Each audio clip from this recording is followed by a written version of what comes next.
Okay, so Starbreeze finally has a new permanent CEO. We had anticipated some changes for the company this week given the potential re-evaluation of the Plaion publishing deal, but what I didn't see coming was a new CEO. We are also going to talk about Armour 2.0 being delayed, but also kind of not being delayed in this video as well. But first, I think we should talk about the new figurehead of Starbreeze. To recap, Juhl was appointed as the interim CEO of Starbreeze just under a year ago. Before he was the temporary CEO, he was the company's CFO, and he had been for a couple of years. Now that he isn't the CEO anymore, he's returned to his position as CFO. During Mats's time at the wheel of the company, as much as an interim CEO is at the wheel, they have less control than a normal CEO would, Starbreeze's actions were somewhat unexpected and, dare I say, very questionable. Payday 3, despite remaining in a pretty precarious position, was said to be receiving significantly less investment at one point during the last year, and on top of that, Starbreeze have made some interesting decisions, such as their collaboration with PUBG, that involves them making a Payday-style experience that fits into PUBG in some way, shape or form. Further to that, we understand that a significant portion of Starbreeze's workforce is currently focused on Project Baxter, despite the fact that Payday 3 quite clearly needs all the attention it can get. So it's safe to say that over the last year, from the community's perspective at least, it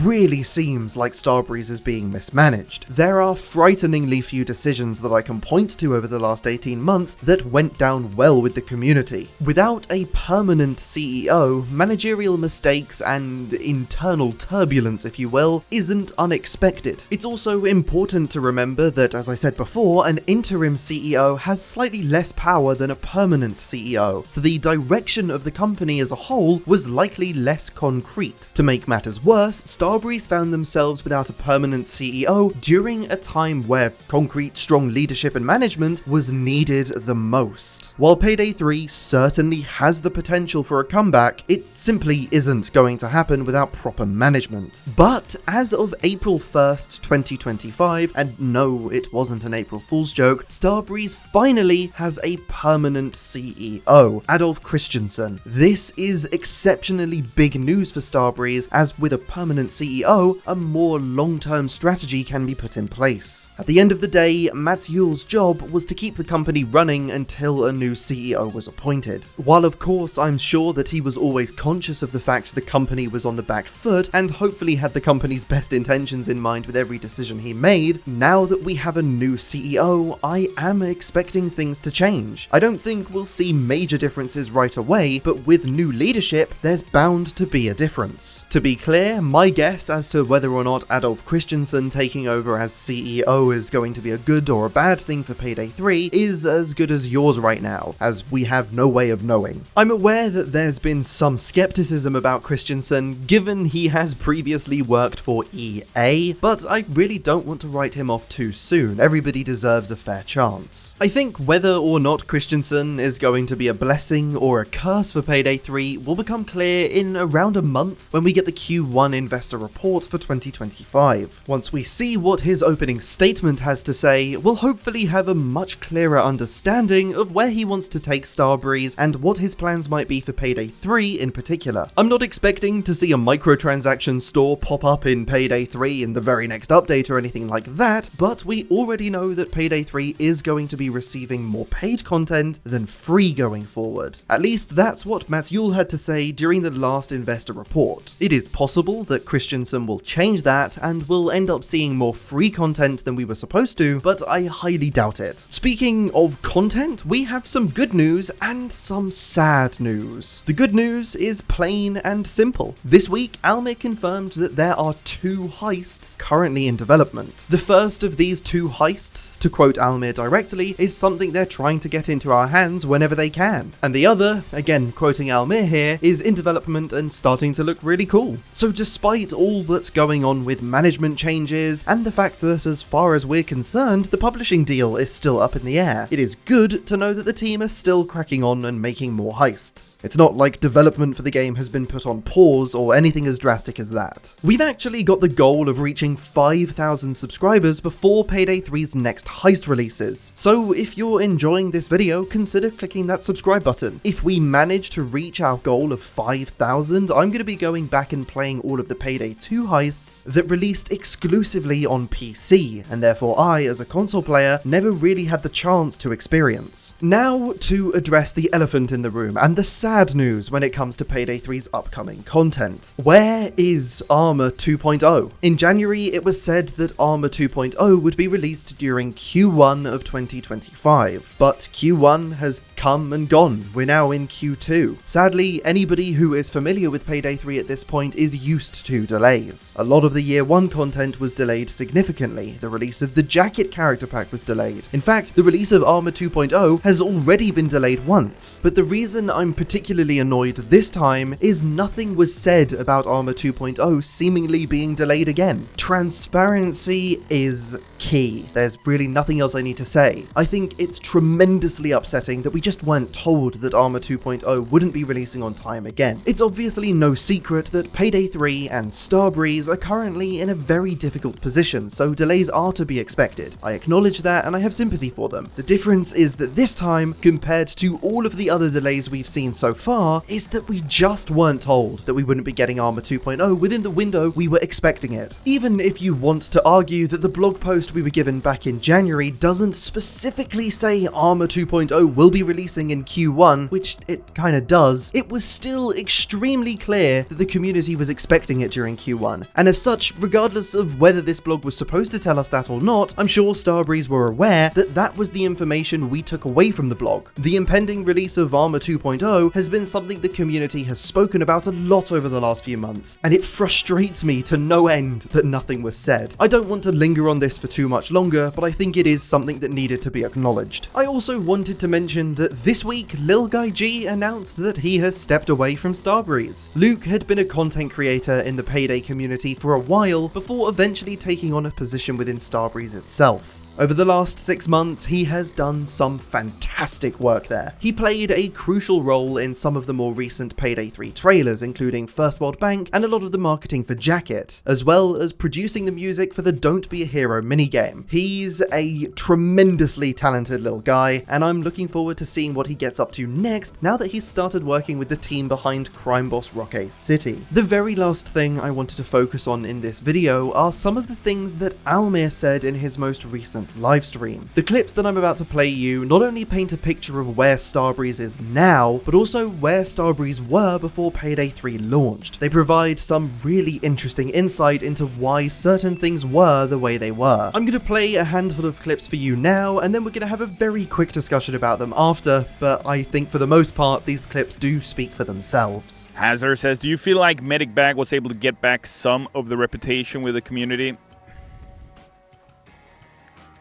I will say an attempt was made, and I will say the more resources you add, the more you can expect in return. Okay? If you would significantly increase something, you would probably significantly see return. Sometimes it feels like Starbreeze takes the Payday community for granted. I'm not saying you do that personally, but that's the feeling I get from the company. Let me just be very clear. Appreciate your comment, Degan, always. Thank you so much, and welcome back to the stream. I do not take you heisters for granted. I hope you feel that, and if you don't, let me know, and I'll make that even more clear. When it comes to the company, bro. I've always wondered, I know it isn't the developer's fault regarding Always Offline, but whose idea was it to launch Payday 3 without a ready up and an unready button? It's a great question, Element, and I think like you already know the answer if you look at how any game developer of this size is set up, right? How does a hierarchy structure at a video game company look like, right? And if I'm the brand director and head of community, right, and the creative force, whatever that means, who makes the calls? Hinorik says, if you survive with Payday 3 like you did with Payday 2, everything will be fine. Payday 2 was a shit show for the first 2 years also. Yeah, Payday 2 definitely had a special start. But the difference was, I mean, Payday 2, we never we never drastically... Okay, let me put it like this. With Payday 2, we never significantly reduced the investment until we closed the game and then restarted the game a few years after the cops broke into our house. But yeah. TB guys, as I heard from the leaks that originally Payday 3 microtransactions were earnable in-game. Were they? I don't think so, TB guy. At the time, obviously, there's been a lot of shifting doors here, but when the decision was made, I can tell you that the suit in charge said, no, they shouldn't be earnable. That makes us lose money. Why should it be earnable? Sneaky Peacock says, I'm guessing you were really forced to release it unfinished, right? Like, even if the whole team would say it's not finished, the higher-ups would have still pushed it? Great question, Sneaky. So again, let me be a bit like Jesus here and ask you answer your question with a question. At the company, in any industry, who decides? For example, let's do a hypothetical example. Let's say, chat, you and I have a game company, and it's called Wanker Software, all right? If we work on a game together, and we're a team of 100 people, let's say, and we notice that we are making a game, and it doesn't have a ready button, who makes that call? The person in a publicly traded company who is in charge is the chairman of the board. And the chairman of the board then has a board. And they together are responsible, right? Then they give a directive to the CEO, right? Because the board is not actively involved in the studio on a day-to-day basis, right? Because they're a board. They have their meetings, etc., right? It's the CEO whose job it is to ensure that the board, what they want, happens, right? My point being is, it's a trickle-down thing, right, with mandate. Based on what I'm telling you, you can make the math in your mind, like, why did this thing happen? Was it because Almir is full of bullshit? Or is he actually not the, on top of the pyramid? You know what I mean? And I mean, tell yourself, can you imagine me going into a meeting going like, I'm so excited for this microtransaction store, guys. The community is gonna absolutely adore this. Oh my gosh. And the fact that we don't have a ready button at launch, masterful. That's gonna throw the community off, and they're just gonna enjoy the game more. It's gonna be fantastic, you know? And I especially like the fact that we have fewer heists than we did with Payday 2 at launch. That's just epic. Because less is more, right? That's the new thing. I'm joking. But here we go. Almir rant over. Almir, if you knew what feedback would come on release, says Hyperspace64, but I can't see the rest of your comment. Why can't I do that? There we go. Would you delay Payday 3? If so, how long? In hindsight, Hyperspace64, if I had the mandate, if it was up to me to delay Payday 3, if so, how long? Until it worked, until the community would be happy with it. But your question, Hyperspace, is moot in the sense that if it was up to me, do you really think it would have de novo? Do you really think it would have microtransaction store? Do you really think it would have online only? Whenever you see a decision made in a video game and you go, why the frick did he do like that? It's probably A, because someone in a suit told them, or B, because someone in t-shirt and jeans who says they're a fantastic game dev but actually don't know what the frick they're talking about told you to, or did it. And again, for me, the best example, and I can keep coming back to this example because to me it's just so easy. Weapon stats. Like, how is that the problem in Payday 3? We already I feel like a broken record, but I don't mind making this point. Those of you who are veteran in chat, heisters who've been with me for a long time, you know the shit show weapon bars was in Payday 2. I mean, it not only looked ugly, it did not make sense, and you could not understand anything. The day when we changed things into numbers, I remember it. Chef's kiss. Come Payday 3, for whatever unholy reason, someone thought, guys, weapon bars is the new thing.